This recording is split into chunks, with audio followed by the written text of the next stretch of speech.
नाज़रीन, कटहर में पब्लिक हेल्थ खाते जी नाअहली सबब आरओ फिल्टर प्लांट खराब होने करे रहवासी जल जो खारो पानी पीअण ते मजबूर बणियल आहिनि। उन हवाले सां साबिर अली चांडियो जी ही रिपोर्ट।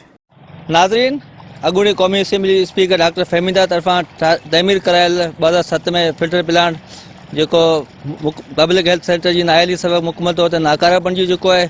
वधीक जो शहरियुनि खां पुछियो हुननि जो छा चवणु आहे। जीअं त असां कढणवासी एतिरा त बदनसीब आहियूं जो असांखे 2007 में क़ौमी assembly speaker doctor Fahmida Mirza साहिबा जी इनायत सां जेका आरओ प्लांट जी स्कीम मिली हुई उहा कामोरनि जी नाअहली सबब नाकारा बणिजी चुकी आहे, बेलाभ आहे।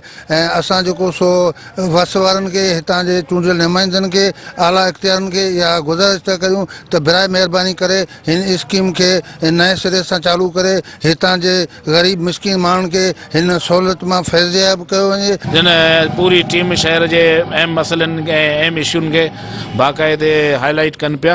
हींअर फिल्टर प्लांट तक़रीबन काफ़ी वक़्त खां वठी बंदि पियो आहे, ख़राबु पियो आहे। हिकिड़ो महीनो हले थो त 2 महीना बंदि पियो आहे, 15 ॾींहं हले थो त 2 महीना बंदि पियो आहे।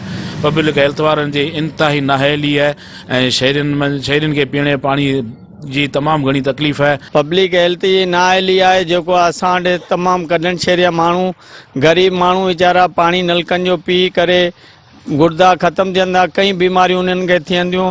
असीं MP MNA के चऊं था, अपील था करियूं त असांजो फिल्टर प्लांट चालू कराए ॾियो। रहमान रहीम, पब्लिक हेल्थ वारनि जी नाकारी जे करे असांजो फिल्टर जो पानी मिठो जेको उहो बंदि थी वियो आहे।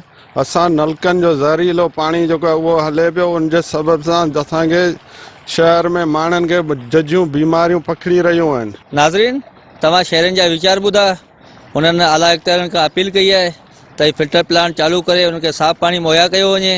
साबिर अली चांडियो, मेहरान TV न्यूज़, कटहर।